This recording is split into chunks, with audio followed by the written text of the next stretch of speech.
Hello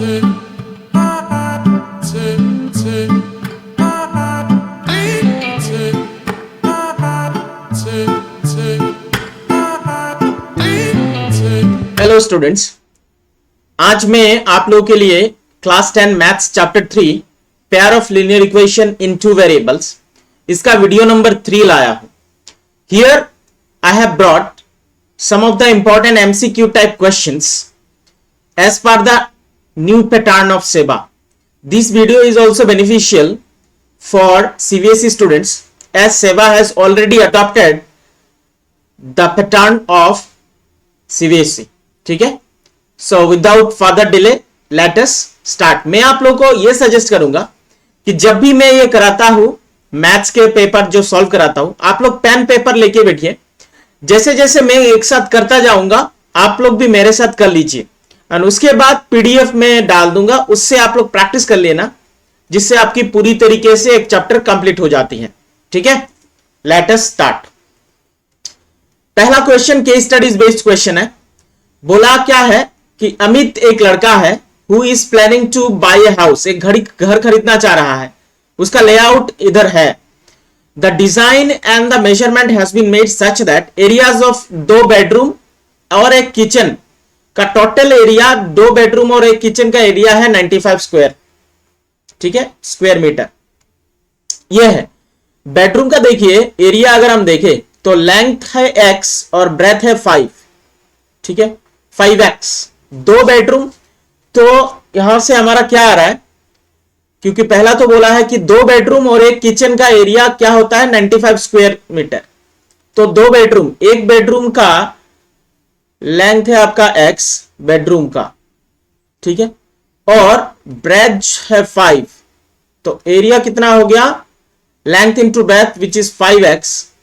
2 bedroom है इसीलिए हो जाएगा 10x। ठीक है, ये बेडरूम का निकल गया।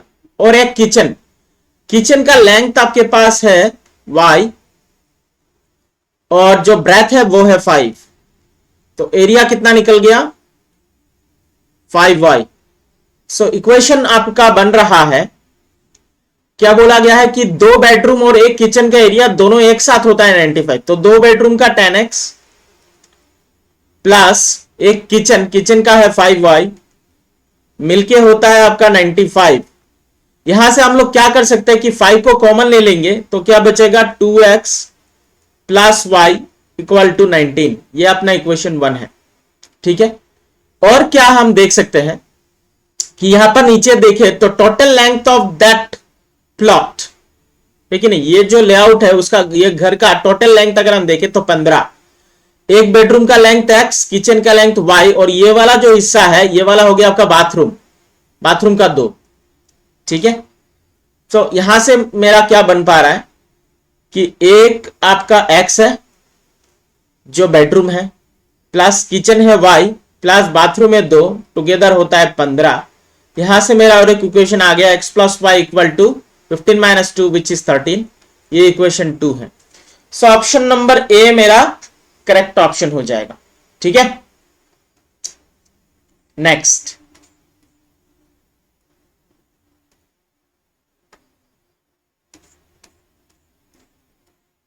आपका perimeter of the outer boundary of the layout, ये जो लेआउट है उसका आउटर बाउंड्री का पेरीमीटर बताइए। देखिए, आउटर बाउंड्री का पैरामीटर निकालने के लिए पहले हमें ये x और y का वैल्यू चाहिए।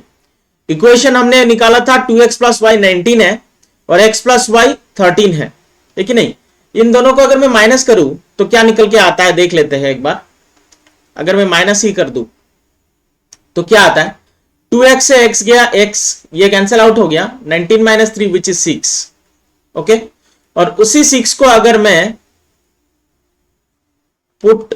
पुटिंग इन, ठीक है, अगर मैं उसी 6 को पुटिंग इन इक्वेशन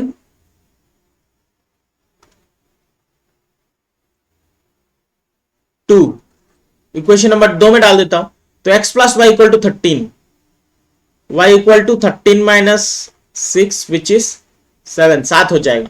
ठीक है, तो मुझे मिल गया x का वैल्यू 6 है और y का 7 है।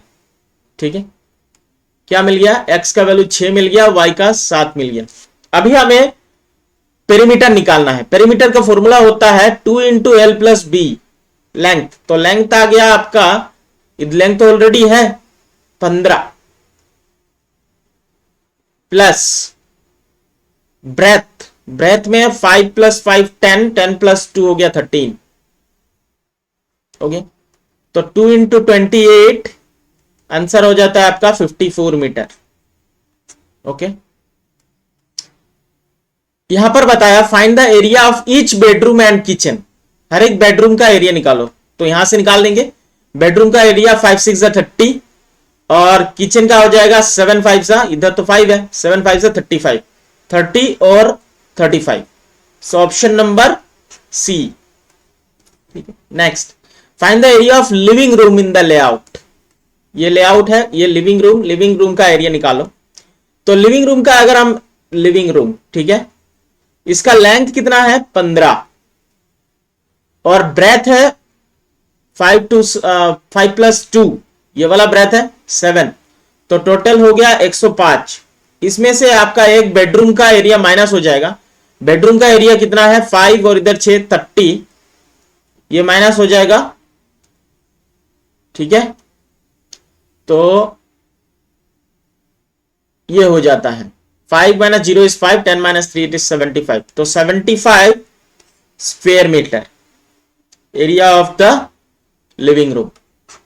ठीक है, नेक्स्ट क्या बोला, cost of laying tiles in kitchen. Kitchen में जो आप टाइल्स डालने वाला है उसका कॉस्ट 50 रुपए। किचन का एरिया हमारा 35 है, तो एरिया इंटू रेट कर लेंगे। ठीक है, area into rate we will get the answer 35 into 50। ठीक है, ध्यान से अगर हम लास्ट डिजिट भी देखें तो लास्ट में तो 0 आने वाला है और 5 5 25, 5 के बाद 0 आएगा, तो 5 के बाद 0 2 नंबर में आता है और 5 3 15 प्लस 2 17, 1750 मेरा आंसर हो गया। ये तो छोटा सा एक मल्टीप्लीकेशन था, आप लोग खुद भी कर सकते। ठीक है,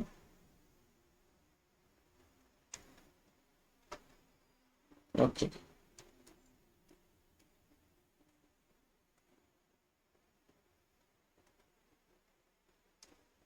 okay. So next case study based question. Sanjeev एक क्लास 10 का बच्चा है जो यमुना रिवर अपने दोस्तों के साथ गया। When he saw a boat in the river, नदी में जब उसको बोट दिखाई दिया, then he wants to sit, उसको लगा कि नाव पर बैठा जाए। So वो रेडी हो गया अपने दोस्तों के साथ वहां बैठने के लिए। In this order, Sanjeev is sitting on a boat which, जिसका अपस्ट्रीम का स्पीड है 8 किलोमीटर पर आवर और डाउनस्ट्रीम का स्पीड है 16 किलोमीटर पर आवर। ठीक है, तो सम क्वेश्चन उसके माइंड में अराइज होता है कि what will be the speed of the boat in still water. Boat का स्पीड स्टिल वाटर में क्या होगा। ठीक है, सो दो चीज होता है, जब भी बोट वगैरह जब स्ट्रीम की ओर चलता है, ठीक है, अगर बोट इधर चल रहा है और स्ट्रीम इधर चल रहा है, इस केस को कहते हैं अपस्ट्रीम। ठीक है, और अगर बोट इधर चल रहा है और स्ट्रीम का भी इधर ही है, तो इस केस को बोलते हैं डाउनस्ट्रीम। तो एक चीज देखिए, हम लोग पकड़ लेते हैं कि जो speed of boat in still water, मतलब जो वाटर पानी एकदम x किलोमीटर पर आवर, ये हमने पकड़ लिया। ठीक है, speed of boat in still water हमने x किलोमीटर पर आवर पकड़ लिया और स्पीड ऑफ स्ट्रीम ये हमने पकड़ लिया y किलोमीटर पर आवर। ठीक है, सो दो केसेस हमारे पास आ रहे हैं कि जब अपस्ट्रीम जाता है स्पीड क्या होता है 8 किलोमीटर पर आवर। देखिए, कोई भी बोट जब अपस्ट्रीम जाएगा तो उसका रिलेटिव स्पीड कम हो जाएगा, उसका खुद का स्पीड से जो स्ट्रीम का स्पीड है वो माइनस हो जाएगा, x माइनस वाई। यहां पर 8 किलोमीटर दिया गया है, और जब वो डाउन स्ट्रीम जाता है तो स्पीड प्लस हो जाएगा, x प्लस वाई, जो दिया गया है 16। इधर में अगर प्लस करूं, सिर्फ अगर मैं एडिशन भी करता हूं तो I can get the values. ये इक्वेशन 1 है और इक्वेशन 2 है। ट्वाइस एक्स इक्वल टू आ गया 24, x का वैल्यू आ जाता है 12 किलोमीटर पर आवर। ठीक है, और y का वैल्यू इधर अगर मैं पुट कर दूं, x माइनस 12 है तो ठीक है, x तो 12, ये उधर चला गया, 8 इधर आ गया, 12 माइनस 8 4 हो गया speed of the stream. y का वैल्यू आ गया 4 किलोमीटर पर आवर। ठीक है, तो दो चीज मुझे मिल चुका है, 12 kilometre per hour. Speed of the boat in still water हो जाएगा c, 12 किलोमीटर पर आवर। ठीक है,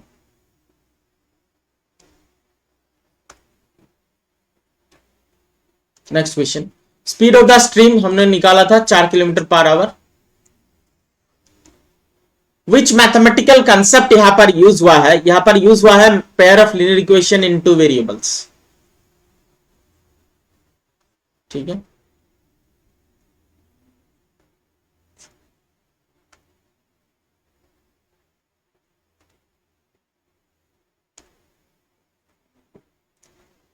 अभी बताना है average speed of the boat in stream और boat in still water. Boat in still water हमारा कितना आया था 12, plus speed of the stream आया था 4, डिवाइडेड बाय 2 कर लो, एवरेज आ जाएगा 16 divided by 2, 8 kilometre per hour आता है। ठीक नहीं, 12 ही तो आया था, हाँ, और ये 4 आया था। स्पीड ऑफ द स्ट्रीम था 4 और बोट इन स्टिल वाटर था, तो 12 plus 4 it is 16/2, 8 kilometre per hour average speed है। ठीक है, ऑप्शन यहां पर मिसिंग है। ठीक है, ऑप्शन गलत है, सो इसका करेक्ट ऑप्शन होगा 8 kilometre per hour. Okay,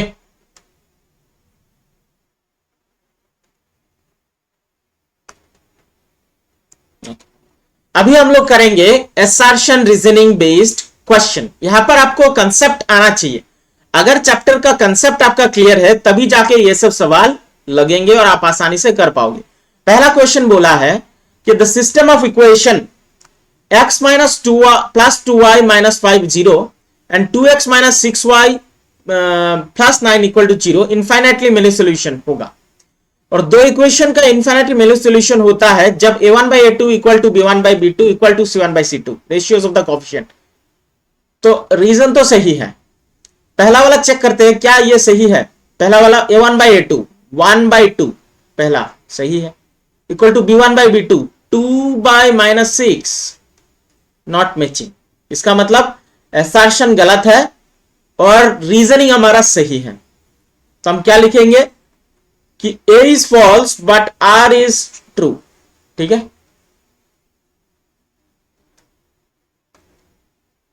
next question, the system of equations, देखते हैं नंबर 2 क्वेश्चन हमने क्या किया।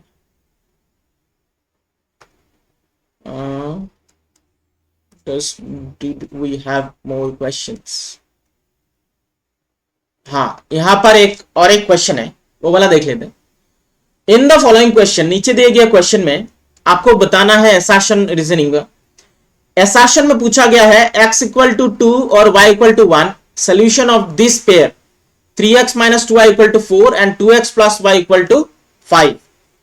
A pair of values x y satisfying each one of the equation given system ये है कि अगर सोल्यूशन होता है तो उन्हें सोल्यूशन ऑफ द सिस्टम कहा जाएगा। x का वैल्यू 2 है, y का वैल्यू 1 है, चेक कर लेते हैं।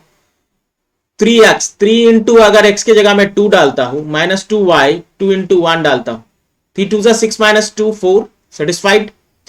3 2 6 प्लस 1 6, x का वैल्यू 2 y का वैल्यू 1 है। Okay, 2 2 4 plus 1 5 satisfied. So both a and r are true and r is the correct explanation, solution है। ओके, नेक्स्ट क्वेश्चन देखते हैं। सिस्टम ऑफ इक्वेशन बोला यूनिक सोल्यूशन होगा x प्लस वाई माइनस 6 0 है और x minus Y minus 2 0 है। Unique solution कब होता है जब a1 by a2 not equal to b1 by b2 है। यहां पर बोल रहा है कि a1 by a2 equal to b1 by b2, तो पहले ये वाला तो गलत हो गया। ठीक है, ओके, यूनिक सोल्यूशन जब a1 by a2 x और x 1 by 1 equal to 1 by minus 1, तो ठीक है, a1 by a2 not equal to b1/b2 हो रहा है, तो यूनिक सोल्यूशन है, ये तो करेक्ट है, तो assertion इज करेक्ट, बस रीजनिंग इज फॉल्स। ठीक है, नेक्स्ट क्वेश्चन देखते हैं।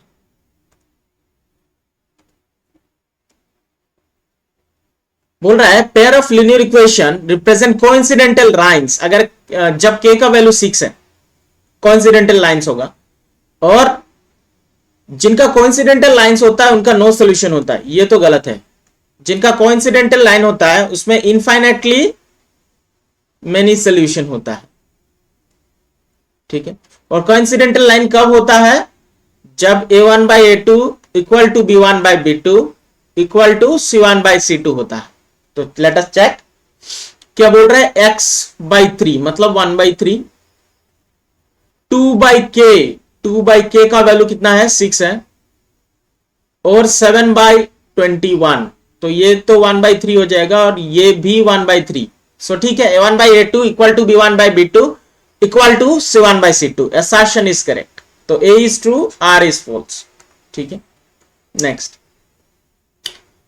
2x प्लस 3y प्लस 5 0 है, and 4x plus ky plus 7 0 है। इनकंसिस्टेंट जब k इक्वल टू 6 होगा। इनकंसिस्टेंट कब होता है? जब a1/a2 equal to b1/b2 not equal to c1/c2। ये तो करेक्ट है। ठीक है, ये वाला करेक्ट है। लेट अस चेक ये इनकंसिस्टेंट है कि नहीं। a1/a2 2/4 पहला, दूसरा 3/k 3/6 एंड 5/7। ठीक है, 1/2, ये 1/2 हो रहा है, and not equal to c1/c2। तो दैट्स इट, दोनों सही है।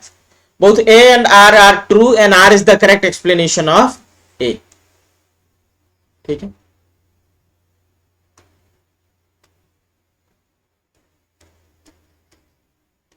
नेक्स्ट क्वेश्चन क्या बोल रहा है? The system of equations are inconsistent.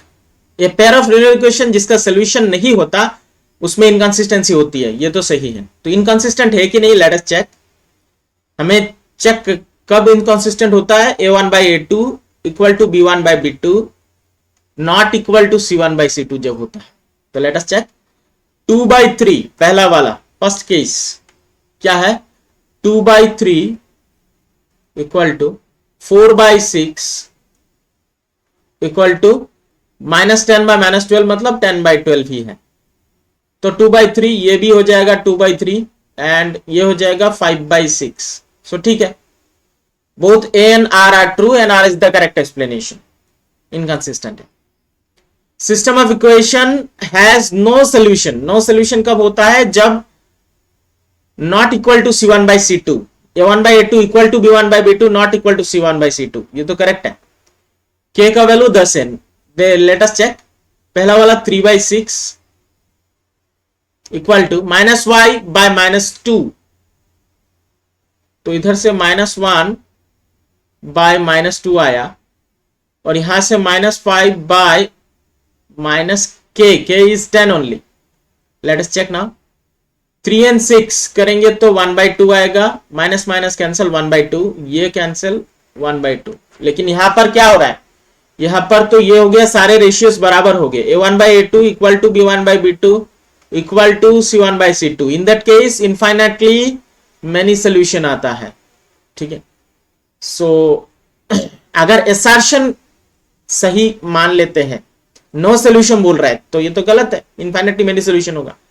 But reason सही है, तो ए जो है वो फॉल्स है, आर सही है। ठीक है, नेक्स्ट देखते हैं। अच्छा, बोला graphically the pair of linear equation 2x - y - 5 0 है, और x - y - 3 represent intersecting lines. Graphically ये दोनों लाइन इंटरसेक्टिंग लाइंस है। अच्छा, so 2x minus y minus 5 equal to 0 and 0 meet y axis at 0 3 and 0 minus 5। y axis को 0 3 और 0 minus 5 में meet करता है। ठीक है, so let us see। ये देखिए मैंने बनाया हुआ है दोनों इक्वेशन का। मैंने x का वैल्यू 3 पकड़ लिया, 1 पकड़ लिया, सम हाइपोथेटिकल वैल्यूज मैंने जब रखा तो इंटरसेक्टिंग लाइंस तो हो रहा है, ये सही है। लेकिन these two are not intersecting y axis। y axis को बोला 0 3, तो 0 3 ऊपर होना चाहिए, कोई भी लाइन ऊपर इंटरसेक्ट नहीं कर रहा है। इसका मतलब क्या हुआ कि हमारा इंटरसेक्टिंग लाइंस ए तो सही है, बट जो रीजन है वो फॉल्स है। ठीक है, आप क्या कर सकते हैं कि आप खुद ग्राफिकल रिप्रेजेंटेशन कर सकते हैं with some hypothetical figures, solutions. ठीक है, next assertion 4x plus 3y equal to 12, 4x plus 3y equal to 12 एक लाइन है जो पैरेलल टू दिस, पैरेलल है। पैरेलल कब होगा? एंड बोल रहा है the graph of the linear equation ax equal to b a not equal to 0 is parallel to x axis होगा। ठीक है, तो बोल रहा है कि पैरेलल लाइंस फॉर्म होता है। तो लेट अस चेक कि पैरेलल लाइंस फॉर्म होता है कि नहीं। कैसे करेंगे? व्हेन पैरेलल लाइन, जब a1 बाई a2 4 बाई क्या आ रहा 8 equal to b1 by b2 3 by 6 not equal to c1 by c2 होना चाहिए 12 by 48। Let us see 1 by 2, ये भी आ रहा है 1 बाई 2 और ये आया 1 बाई 4, तो नॉट इक्वल टू। ठीक है, तो पैरेलल तो है। फिर बोला ax equal to b a not equal to 0 parallel to x axis होगा। ध्यान से अगर हम देखें सो यहां से x का वैल्यू अगर मैं निकालू ये b भाई a आएगा। ठीक है, इसका मतलब b एंड a अगर इंटीजर है तो x का जो भी वैल्यू आएगा ये इस तरफ जाएगा, है कि नहीं? कहीं ना कहीं यहां बैठेगा। तो ये अगर लाइन खींचा तो पैरेलल टू क्या होगा? ये लाइन बनेगा पैरेलल टू y एक्सिस। ध्यान से कंसेप्ट समझना। ये जो लाइन फिर से मैं बता रहा हूं, देखिए ये अपना कार्टेशियन प्लेन है। ये वैल्यू अगर ये ax इक्वल टू b एक इक्वेशन है, इसका अगर हमें वैल्यूज हमें प्लॉट करनी है कोऑर्डिनेट्स को, तो x equal to b by a, definitely b and a are integers.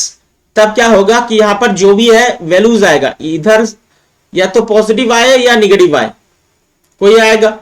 समझ लीजिए यहां आ रहा है, तो यहां पर अगर मैं लाइन खींचता हूं तो it become parallel to y axis.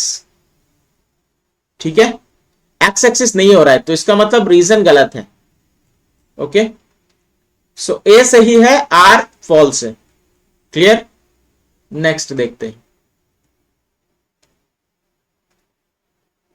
Next ये वाला क्या बोल रहा है कि एक 2 डिजिट नंबर है। तो हमें पता है 2 डिजिट नंबर में हम लोग पकड़ लेते हैं। चलिए, डायरेक्ट 10 डिजिट ग्रेटर है देन 1 डिजिट। जो 10 डिजिट है वो 1 डिजिट से बड़ा है। ओके, सो लेट जो 10 डिजिट होगा, ठीक है, उसको हमने x पकड़ा और जो 1 डिजिट है उसको हमने y पकड़ा। तो नंबर बना 10x प्लस y। ठीक है, अभी क्या बोल रहा है?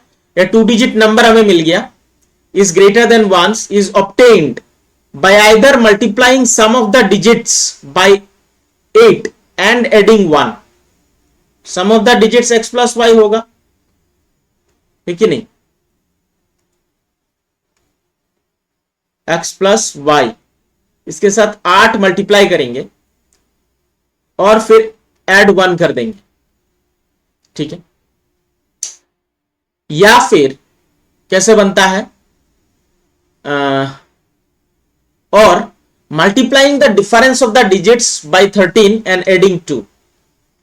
तो 10x plus y multiplying difference, तो x बड़ा है 10 digit, x minus y multiplying it by 13 and adding 2 plus 2। ये हो गया अपना इक्वेशन। इक्वेशन एक कर लेते हैं।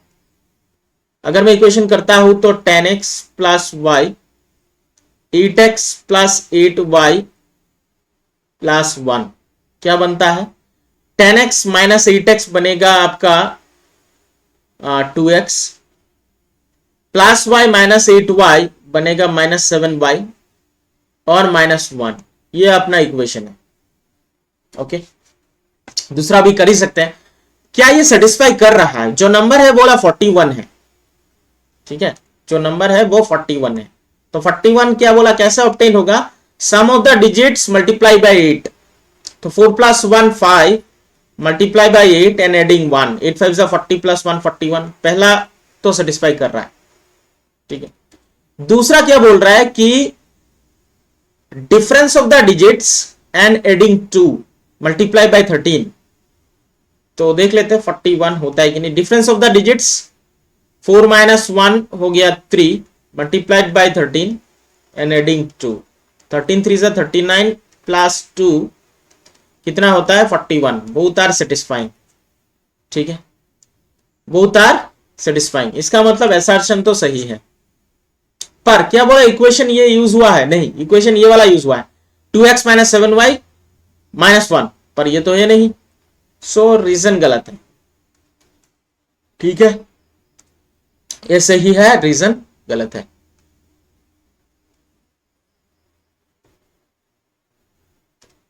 ओके, अभी आ गया है आपका multiple choice MCQ, direct fact based तो नहीं कह सकते, कुछ कुछ फैक्ट बेस्ड दिए। Which of the following is a solution, इस इक्वेशन का सोल्यूशन कौन सा होगा। हमेशा इस तरीके का क्वेश्चन आपको सॉल्व करनी है ऑप्शन मेथड। कौन सा मेथड लगाएंगे, ऑप्शन मेथड से सॉल्व करेंगे, clear, always try to solve with option method, याद रखना। तो पहला 3x + 5y = 8, पहला अगर मैं 1 डालता हूं 3, y का वैल्यू 0, ये सेटिस्फाई नहीं करेगा, 0 है 3 0 जा 0 हो जाएगा, सेटिस्फाई नहीं करेगा, ये सेटिस्फाई कर लेगा, क्योंकि x का वैल्यू अगर मैं 1 डालता हूं तो 3 1 जा 3 प्लस y का वैल्यू 1, 3 + 5 8, सेटिस्फाइड, ठीक है। बोला कौन सा सोल्यूशन नहीं हो सकता ये इक्वेशन का, पहला वाला 1 and 1 अगर रखता हूं तो 3 + 2 5 हो जाता है, एंड 3 and -2 भी रखता हूं तो 3 3 सा आपका 9 होता है, एंड 2 2 सा 4, वो -4, ये भी 5, ये भी सोल्यूशन है। -1 अगर रखता हूं तो -3, ठीक है, -3 प्लस 2 4 सा 8 प्लस 8, ये भी 5 आ जाता है, ये भी सोल्यूशन है, तो ये वाला सोल्यूशन नहीं होगा। x का वैल्यू 1 3 हो गया, और y का वैल्यू -2 2 2 सा 4 -4, हाँ, ये सोल्यूशन नहीं होगा, ठीक है।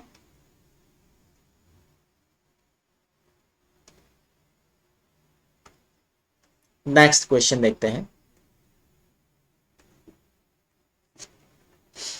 x का वैल्यू 3 है, y का वैल्यू 4 है, नीचे दिए गए कौन सा इक्वेशन का सोल्यूशन होगा, x का वैल्यू 3 और y का 4। Just option method values put करो एंड चेक करो। 2 3 जा 6, पहला ये वाला चेक करके देखते हैं। 2 3 जा 6 प्लस 3 4 जा 12 -17, ये तो 12 + 6 18 - 17 1 होता है, ये सेटिस्फाई नहीं हो रहा है। ये देखते हैं 3 3 सा 9 प्लस 2 4 सा 8 -17, ये हो गया 9 + 8 = 17 - 17 0, सेटिस्फाई, ठीक है। x = 2 y = 1 is a solution of the linear equation, किसका सोल्यूशन होगा, x का वैल्यू 2 है, डाल दीजिए, और y का वैल्यू 1 है, तो 2 2 सा 4, 7 × 1 = 7, 7 + 4 11, पहला ही हो गया, 4 + 7 11 होता है, ओके।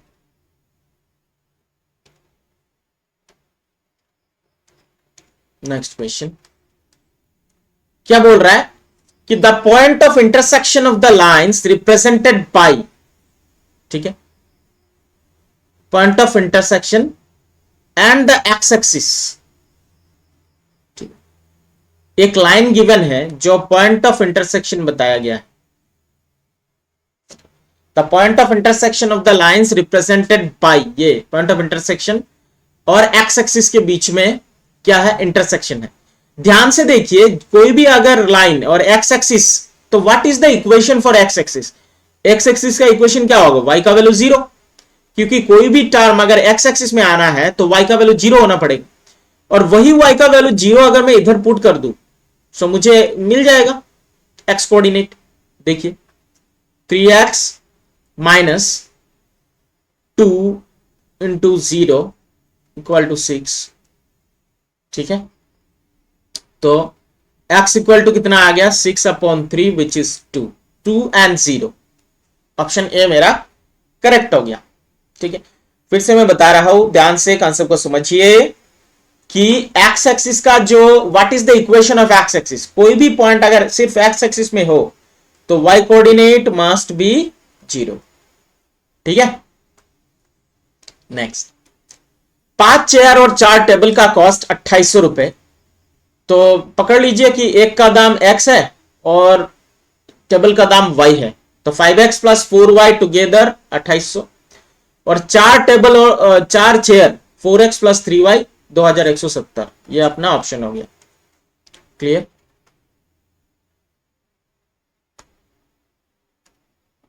नेक्स्ट, क्या बोल रहा है? The sum of the numerator and denominator of a fraction 8 है, तो फ्रैक्शन को हम मान लेते हैं x बाई वाई, ये दोनों का सम है 8, तो x plus Y equal to 8। Option देखिए कहां पर है, अरे लगभग 3 में है, तो मुझे दूसरा वाला भी चाहिए होगा। If the denominator is increased by 1, तो ये अपना फ्रैक्शन है, denominator is increased by 1, the fraction becomes 1/2। देख लीजिए कहां मैच होता है, ऑप्शन नंबर डी। ठीक है, next, the age of a daughter is 1/3 the age of her mother. जो लड़की है उसकी उम्र अपनी मां से क्या है, मां का 1/3 है, तो मां का उम्र बताया गया है x, तो लड़की का क्या होगा x/3। बोला उसका 15 साल के बाद उम्र कितना होगा, x/3 के साथ 15 ऐड कर दो, x/3 प्लस 15। ये ऑप्शन हमारा करेक्ट ऑप्शन होगा। नेक्स्ट,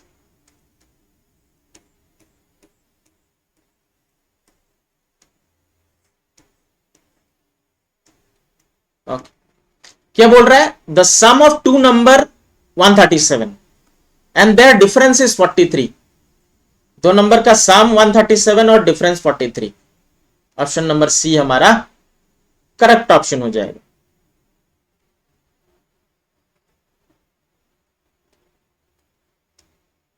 ठीक है, x का वैल्यू a है, y का वैल्यू b है, is the solution of the equations.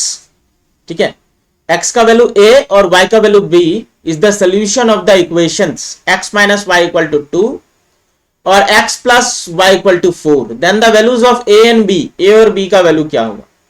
ध्यान से देखिए, x minus y equal to 2 आना चाहिए। आप चेक करके देखो, ये तो होगा ही नहीं। 5 माइनस 3 2 तो होता है, लेकिन 5 प्लस 3 ये नहीं होता। ये वाला चेक कर लो, 3 minus 1 it is 2 and 3 plus 1 it is 4। हाँ, ये ऑप्शन में हमारा करेक्ट हो गया। Next, the solution of the equations 2x plus y minus 6 अगर 0 है और 4x minus twice Y minus 4 0 है, सोल्यूशन बताइए। डायरेक्ट ऑप्शन चेक करना, no need to find out the solution. Options, यहां पर आपको सोल्यूशन फाइंड करने की जरूरत नहीं है। ऑप्शन देखिए और वेदर इट इज सेटिस्फाइंग और नॉट। ठीक है, पहला है, एक वाला चेक करो, x के जगह पे 2 डाल दो, 2 2 सा ये 4 हो जाएगा, और प्लस 4, 4 प्लस 4 8 माइनस 6 ये सेटिस्फाई नहीं कर रहा है। नेक्स्ट, एक ही इक्वेशन सोल्व करो, हो जाएगा आपका 2 4 सा 8 प्लस 2, तो 8 प्लस 2 10 माइनस 6 इट इज 4 हो जाता है, तो ये भी सेटिस्फाई नहीं होगा। माइनस 2, 2 2 सा 4, ये माइनस 4 होगा, प्लस 2, ठीक है, माइनस 6,